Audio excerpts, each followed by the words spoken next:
شیخ Saadi رحمۃ اللہ تعالیٰ علیہ فرماتے ہیں، تا مرد سخن نہ گفتہ باشد، عیب و ہنرش نہ ہفتہ باشد۔ جب تک آدمی بات نہیں کرتا اس کی اچھائی بھی چھپی رہتی ہے، برائی بھی چھپی رہتی ہے۔ انسان اپنے کلام سے، اپنی بات سے سمجھ میں آ جاتا ہے کہ کس کیٹیگری کا ہے، کس لیول کا ہے۔ اس کی گفتگو کے آداب اس کی حقیقت بتاتے ہیں، بلکہ یہاں تک کہ اس کے نسب کا بھی پتہ لگا لیا جاتا ہے اور اس کی تربیت کا بھی اندازہ ہو جاتا ہے۔ حضرت لقمان حکیم سے پوچھا گیا نیکی کس کا نام ہے، تو آپ نے فرمایا دو چیزیں اور بہت چھوٹی ہیں۔ نیکی دو چیزیں ہیں جو بہت چھوٹی ہیں۔ کہا کیا ہے؟ کہا کہ ملاقات میں لوگ اپنے بھائیوں سے مسکرانا اور نرم گفتگو کرنا۔ ساری نیکیوں کی جڑ ہے یہ، نرم گفتگو کرنا اور لوگوں سے خندہ پیشانی کے ساتھ مسکرا کر ملاقات کرنا۔ لیکن میرے عزیزو، یہ دو چیزیں بناوٹی تو بہت سارے لوگوں کے ساتھ آ سکتی ہیں، اخلاق تصنع جس کو کہتے ہیں، تکلف کے ساتھ بہت سارے لوگوں کے ساتھ آ سکتی ہیں، لیکن حقیقت میں جس انسان کی طبیعت میں یہ دو چیزیں ہونی چاہیے وہ کب سمجھ میں آتی ہیں؟ اس وقت جو مولا علی کرم اللہ وجہہ الکریم نے فرمایا کسی انسان کو اس کی حقیقت دیکھنا ہو تو غصے کے عالم میں اسے دیکھو، وہ اپنے آپے سے باہر ہوتا ہے یا اپنے مزاج کے خلاف کس طرح بات کو سن کر کے تحمل رکھتا ہے۔ سب سے بڑا پہلوان وہ ہے جس نے اپنے غصے کو کنٹرول کیا اور اپنی زبان پر قابو پا لیا، ورنہ یہ وہ لمحہ ہے جب انسان پھٹ پڑتا ہے، جو دل کے اندر ہے سب کہہ جاتا ہے۔ آپ کو میں بتاؤں، نبی کریم صلی اللہ تعالیٰ علیہ وسلم کے عظیم اخلاق کریمہ، بخاری شریف کی حدیث ہے، حضور مسجد نبوی میں تشریف فرما ہے۔ اس وقت مسجد نبوی، آج ہو سکتا ہے آپ کے ذہن میں جو امیج ہے مسجد نبوی کی، بہت بڑی عالی شان مسجد، لیکن وہ زمانہ نبوی میں اس طرح کی نہیں ہے۔ کچی دیواریں تھی، اوپر چھپر کے چھت پڑے ہوئے تھے اور مٹی کی زمین تھی۔ یہ مسجد نبوی کی شکل اس زمانے میں حضور اکرم صلی اللہ تعالیٰ علیہ وسلم اپنے صحابہ کے ساتھ بیٹھے ہیں، ایک دیہات کا رہنے والا شخص آیا۔ ایک بات یاد رکھیں کہ دیہات میں، گاؤں میں رہنے والوں کے اخلاق اور تمیز میں بڑا فرق ہوتا ہے، ان کے ہاں آداب کی کمی ہوتی ہے۔ وہ شخص آیا اور مسجد نبوی میں آ کر حضور صلی اللہ علیہ وسلم سے کچھ بات چیت کیا اور تھوڑی دیر کے بعد مسجد میں ہی کھڑے ہو کر پیشاب کرنا شروع کیا۔ بخاری شریف میں یہ حدیث موجود ہے۔ جب مسجد نبوی میں کھڑے ہو کر پیشاب کرے تو صحابہ اکرام سب دیکھ کر کے دوڑانے لگ گئے، خذوہ خذوہ، پکڑو اس کو، پکڑو اس کو، اور صحابہ دوڑاتے تھے، وہ پیشاب کرتے ہوئے بھاگتا تھا پوری مسجد میں۔ نبی پاک صلی اللہ تعالیٰ علیہ وسلم نے فرمایا دعوہ، چھوڑ دو اس کو، کر لینے دو، پیشاب کر رہا ہے مسجد میں، چھوڑ دو اس کو۔ جب وہ صحابہ اکرام حضور کا حکم سنتے ہیں سب پیچھے ہٹ گئے۔ تھوڑی دیر کے بعد نبی کریم صلی اللہ تعالیٰ علیہ وسلم نے صحابہ سے فرمایا پانی کے ڈول بھر کر کے لائے جائیں۔ صحابہ سے ہی منگوایا، پانی کے ڈول بھر کر کے لائے گئے اور مسجد نبوی کے میدان میں فرش پر بہایا گیا اور صاف کیا گیا۔ اب وہ شخص نہایت ہی ڈرا سہما کھڑا تھا، میرے ساتھ کیا ہوگا پتہ نہیں، میں نے پیشاب کیا، اب مجھے یہ لوگ قتل کر ڈالیں۔ نبی کریم صلی اللہ تعالیٰ علیہ وسلم نے قریب بلایا اور فرمایا، نہایت نرم گفتگو کے ساتھ حضور فرماتے ہیں یہ اللہ کا گھر ہے، یہاں پیشاب نہیں پیشانیاں رکھی جاتی ہیں۔ بس یہ جملہ ہے، بخاری شریف میں موجود ہے، یہاں عبادت کی جاتی ہے۔ اتنا کہہ کر رخصت ہو گئے، رخصت کر دیا۔ وہ دیہات سے آیا ہوا جو نوجوان تھا یا شخص تھا، باہر نکلتے ہی وہ کلمہ طیبہ پڑھ کر حضور کی غلامی میں شامل ہوا۔ میں نے وہ بلند عالی اخلاق نہیں دیکھے۔ نبی کریم صلی اللہ علیہ وسلم کے بارے میں قرآن کہتا ہے فَبِمَا رَحْمَةٍ مِّنَ اللَّهِ لِنْتَ لَهُمْ، اللہ کی رحمت سے آپ لوگوں کے لیے نرم ہیں، اس لیے لوگ آپ کے ارد گرد لگے ہوئے رہتے ہیں. وَلَوْ كُنْتَ فَظًّا غَلِيظَ الْقَلْبِ لَانفَضُّوا مِنْ حَوْلِكَ. اے رسول اگر آپ سخت دل ہو جائیں تو پھر یہ سب چھٹ جائیں گے، آپ سے دور ہو جائیں گے. اس رسول کے لیے جب کہا گیا ہے کہ اگر آپ سخت ہو جائیں تو لوگ چھوڑ کر کے دور ہو جائیں گے، تو ہمارے اور آپ کے لیے کس قدر لہجے کی پابندی ضروری ہے. ہاں عزیزان گرام وقار، اپنی گفتگو، اپنے کلام، اپنی بات چیت سے آپ اپنے سلیقے بتاتے ہیں. گالی گلوچ کرتے ہوئے جن کی صبح شامیں ہوتی ہیں ان کو دیکھ کر کے ہی پہچان میں آ جاتا ہے کس گھر سے یہ تعلق رکھتا ہے، کہاں ان کی تربیت ہوئی ہے، کس طرح ان کے آداب سکھائے گئے. اسی لیے میرے عزیزو، بچوں کو آوارہ بھی نہ چھوڑ دینا کہ وہ اپنی زبان گلی کوچوں سے سیکھ کر کے جائیں. کل کو ہوگا یہ کہ اس کی زبان کی وجہ سے لوگ تمہیں تان و تشنیع کریں گے، اس کا باپ ایسا ہوگا اس لیے بچہ ایسا ہے، اس کی ماں اس طرح ہوگی اس لیے اس کی گفتگو ایسی ہے. کیونکہ موسٹلی زیادہ طور پر بچے اپنے ماں باپ کے اخلاق کو نقل کرتے ہیں، ٹرانسفر ہوتی چلی جاتی ہیں. ایک بار حضور اکرم صلی اللہ تعالی علیہ وسلم مسجد نبوی سے باہر نکل کر جا رہے ہیں. توجہ میرے عزیزو، اخلاق کہاں دکھانے چاہیے اور ہماری بات چیت کے انداز ہمیں کہاں ہونا چاہیے میں آپ کو بتاؤں. حضور تشریف لے کر جا رہے ہیں، صحابہ اکرام کھڑے تھے حضور کے اطراف. مدینہ طیبہ کی ایک بوڑھی خاتون جس کا ذہنی توازن کھویا ہوا ہے، یعنی وہ دماغی طور پر ڈسیبل ہے، اور وہ آئی جا رہی تھی. لوگ جب بھی اس کو دیکھتے راستہ کاٹ لیتے، وہ جس کو بھی پکڑتی تھی سنانا شروع کرتی تھی، جو منہ میں آئے بکنے لگ جائے اور لوگوں کو تنگی محسوس ہونے لگتی. صحابہ نے دیکھا کہ یہ عورت آ رہی ہے، حضور کی طرف آ رہی ہے، سب نے حضور صلی اللہ علیہ وسلم کو گھیر لیا اس کا راستہ روکنے کے لیے. اب آئے گی اور نبی کریم صلی اللہ علیہ وسلم کے پاس اگر زبان درازی کرنے لگ جائے، پاگل عورت ہے، اور بک بک کرنے لگ جائے، حضور پاک صلی اللہ علیہ وسلم کے ادب میں کہیں کمی نہ آ جائے. صحابہ کا یہ ہمیشہ اہتمام رہتا. حضور اکرم صلی اللہ علیہ وسلم نے دیکھا تو صحابہ سے کہا ہٹ جاؤ، اس کو آنے دو، ہٹ جاؤ، اس کا راستہ چھوڑ دو. صحابہ نے کہا یا رسول اللہ صلی اللہ علیہ وسلم، اس کا ذہنی توازن ٹھیک نہیں ہے، دماغی طور پر وہ عورت ٹھیک نہیں ہے. وہ آئے گی اور لمبی باتیں کرتی ہے، لا یعنی باتیں کرتی ہے، کہیں آپ کی شان پاک میں کوئی گستاخی نہ ہو جائے. صحابہ روک رہے تھے. حضور پاک صلی اللہ علیہ وسلم نے سختی سے فرمایا، ارشاد فرمایا ہٹ جاؤ، اس کا راستہ چھوڑ دو. مجھے پتا ہے پورے مدینے میں اس کی کوئی نہیں سنتا، میں بھی نہ سنوں تو کس کو سنائے گی؟ اگر میں بھی نہ سنوں تو وہ کس کو سنائے گی؟ یہ میرے مصطفیٰ کریم صلی اللہ تعالی علیہ وسلم کے دربار عالی جاہ کی وہ بلند اخلاق کریمانہ کی ایک مثال ہے، جس کو خود میرے آقا نے فرمایا بعثت لأتمم مکارم الاخلاق. عزیزان گرامی وقار، لوگوں کے آج حالات ایسے ہیں کہ اچھے لوگوں کے ساتھ اخلاق الگ دکھائے جاتے ہیں، چھوٹے لوگوں کے ساتھ اخلاق الگ دکھائے جاتے ہیں. سٹیٹس کا آدمی ہو تو اس کے ساتھ ملنے کے طریقے الگ ہیں، اور غریب کوئی آ جائے، فقیر کوئی آ جائے تو اس سے ملنے کا انداز الگ ہو جائے. یہ نہ ہو، یہ ہم سب کے لیے نصیحت ہے. اسی ممبئی کی سرزمین پر میں آپ کو بتاؤں، ایک ماہم شریف میں بزرگ حاجی صاحب ہوا کرتے تھے، آج سے تقریباً 10-12 سال پہلے کی. وہ کئی لوگوں سے ایک سوال کرتے تھے پکڑ پکڑ کر کے کہ میرا ایک سوال ہے، آپ جواب دیں گے، میرا ایک سوال ہے. کئی علماء سے انہوں نے پوچھا، مجھ سے بھی انہوں نے، جب میں نیا تھا مصر سے پڑھ کر کے آیا تھا، میرے پاس آ کر کہا کافی سالوں سے میرے ذہن میں ایک سوال ہوتا ہے، میں آپ سے بھی پوچھنا چاہتا ہوں. کہا بتائیے کیا ہے؟ کہا میں حضور سرکار مجاہد ملت رحمت اللہ علیہ کا مرید ہوں.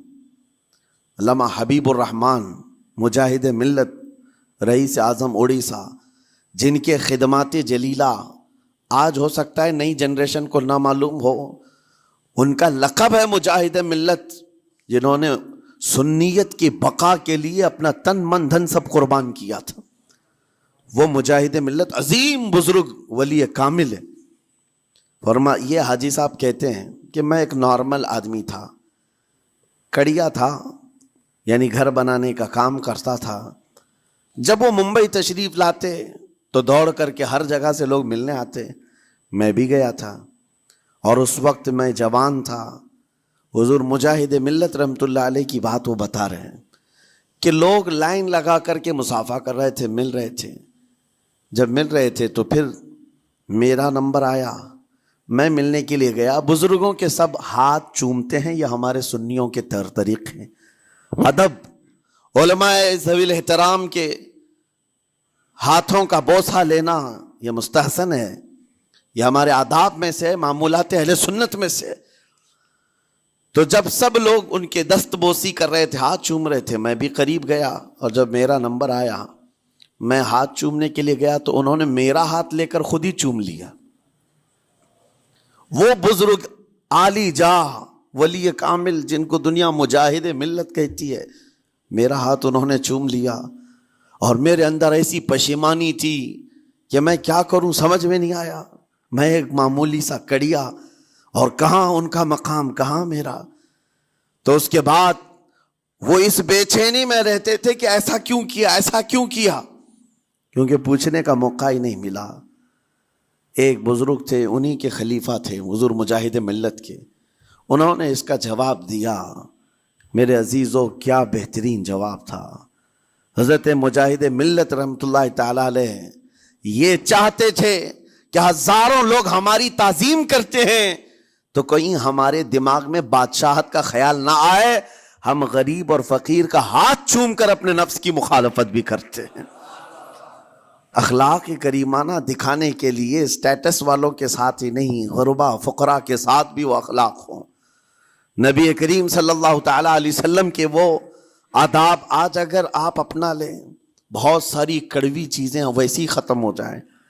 آج ممبئی کی سرزمین پر سب سے بڑا یہ چیلنج ہے بات کرنے میں، نوجوانوں کے تو آج پارے چڑھے ہوئے ہوتے ہیں، ان سے کوئی بھی بات کر لے، جس تیور میں یہ بات کرتے ہیں ایسا لگتا ہے کہ ابھی لڑائی ہو جائے گی، ابھی جھگڑا ہو جائے گا۔ اس کی عادت سی بن گئی ہے۔ آپ کو پتہ ہے فرمایا گیا، عربی کا قول ہے، جراحت السنان لها التیام ولا یلتام ما جرح اللسان۔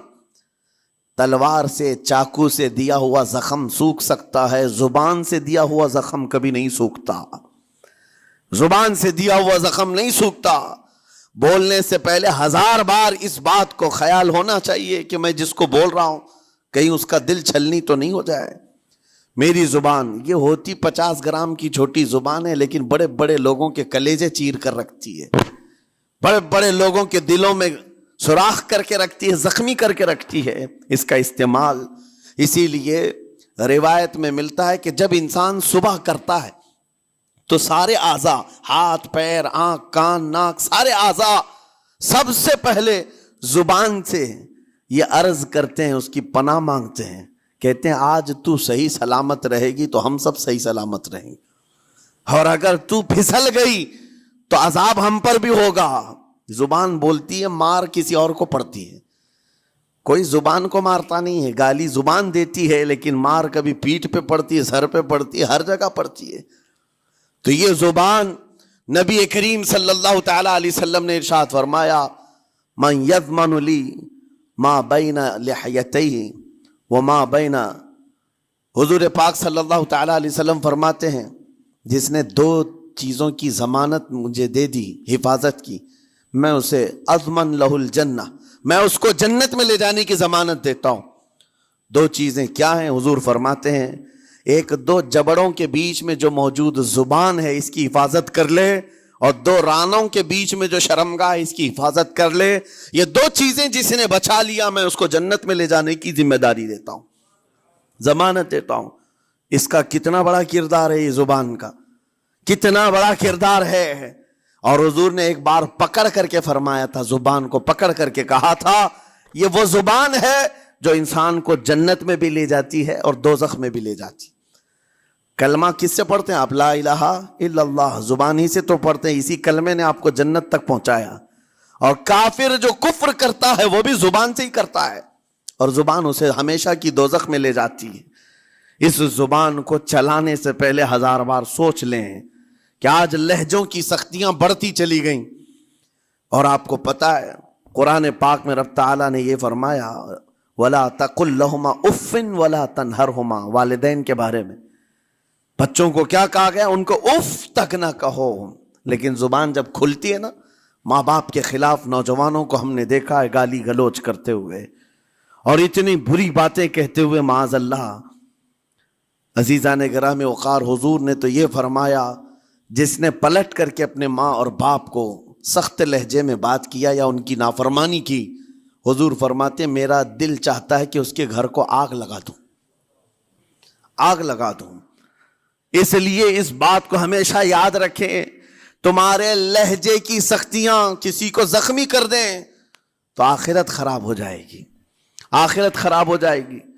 حضرت علقمہ رضی اللہ تعالیٰ عنہ حضور کے صحابی ہیں، حضور صلی اللہ علیہ وسلم کے صحابی ہیں. آخری وقت آ گیا تھا لیکن زبان نہیں کھلتی تھی.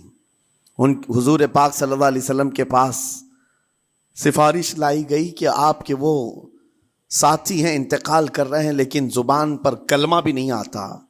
حضور تشریف لائے، دیکھا، پوچھا گھر میں ان کے کون کون ہے؟ کہا بیوی ہے اور ماں ہے. ماں کو بلایا اور کہا علقمہ کے بارے میں کیا کہتی ہو، کیسا تھا؟ کہا بہت اچھا، پرہیزگار، عبادت گزار، سارے نیکوکاریاں اس کے اندر ہیں. تو پھر حضور نے پوچھا اچھا یہ بہت نیک تھا، تم بھی اس سے راضی ہو کہ نہیں ہو؟ ماں نے کہا میں نہیں راضی ہوں، میں راضی نہیں ہوں. کہا کیوں، وجہ کیا ہے؟ کہا یا رسول اللہ میرا اکلوتا بیٹا، میرا تنہا بیٹا تھا، بڑی محبتوں کے ساتھ اس کو پالا تھا، اور جب میں نے اس کی شادی کی اپنی بیوی کو لایا اور جب بیوی گھر پر آ گئی تو میری بات کو ہلکے میں لیتا، اپنی بیوی کی بات کو فوقیت دیتا، ترجیح دیتا.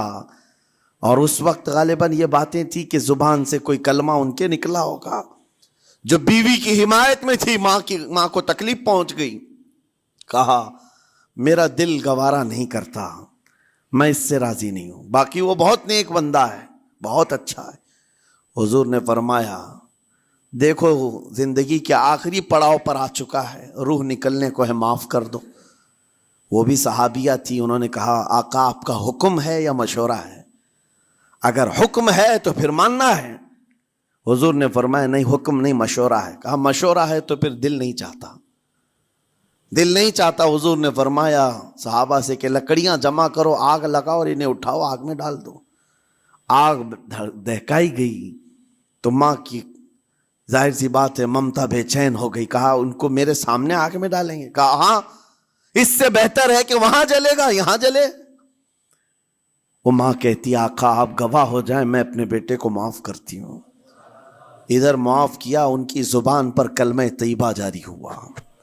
میرے عزیزو یہ بتانا مقصود اس لیے ہے کہ زبان سے دیے ہوئے زخم خواہ والدین کو ہوں یہ معمولی نہیں ہوتے. ہو سکتا ہے آخری وقت تمہاری زبان بند ہو جائے اور کلمہ طیبہ بھی نہ جاری ہو، زبان کھلنے بھی نہ لگے، یہ حالات آ جائیں گے.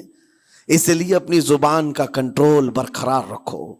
کس سے کیا کہنا ہے، ابھی میں اس کا دوسرا پارٹ بھی بتاتا ہوں زبان کے استعمال کا. یہ نرمی لہجے کے اندر ہونا بہت ضروری ہے، لیکن کچھ جگہوں پر سختی کی اجازت ہے، لیکن وہ مقامات الگ ہیں. نرم لہجہ حضور پاک صلی اللہ تعالیٰ علیہ وسلم کے فرامین میں سے ہے.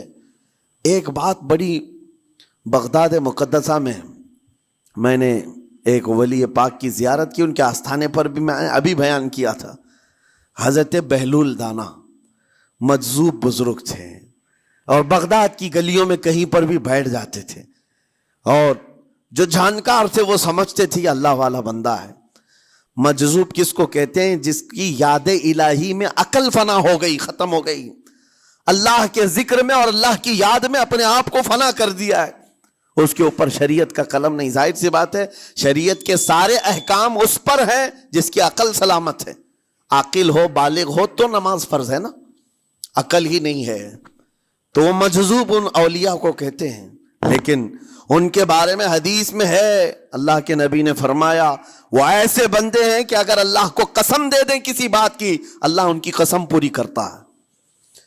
وہ بہلول دانا بیٹھے ہوئے تھے، بغداد کا ایک مشہور تاجر تھا، لیکن خستہ حال تھا، بہت نقصان اٹھا چکا تھا، خسارے میں چل رہا تھا، بزنس پورا لاس میں، اور وہ پریشان حال بہلول دانا کے پاس آیا، گڑ گڑایا، کہا کہ حضور مجھے بچا لیں، رحم کر لیں، میں تاجر ہوں، لٹ گیا ہوں، لاس میں ہوں، کچھ آپ فرما دیں، میں کیسے اس بھنور سے نکلوں۔ بہلول دانا نے دیکھا، کہا ٹھیک ہے، کچھ پیسے بچے ہیں؟ کہا ہاں ہے، وہ بس اتنا سرمایہ ہے کہ مال لیتا ہوں پھر بیچ دیتا ہوں، نفع نہیں ہوتا۔ بہلول دانا نے کہا ایک کام کر، کالا کپڑا جتنا ملتا ہے سب خرید لے، پورے شہر سے کالا کپڑا جہاں جہاں مل جائے سب لے کر اسٹاک کر لے۔ کہا جی حضور آپ نے جیسا فرمایا۔ گیا، جتنا سرمایہ تھا سب لگا دیا، کالا کپڑا خرید کر ایک جگہ اسٹاک کر دیا۔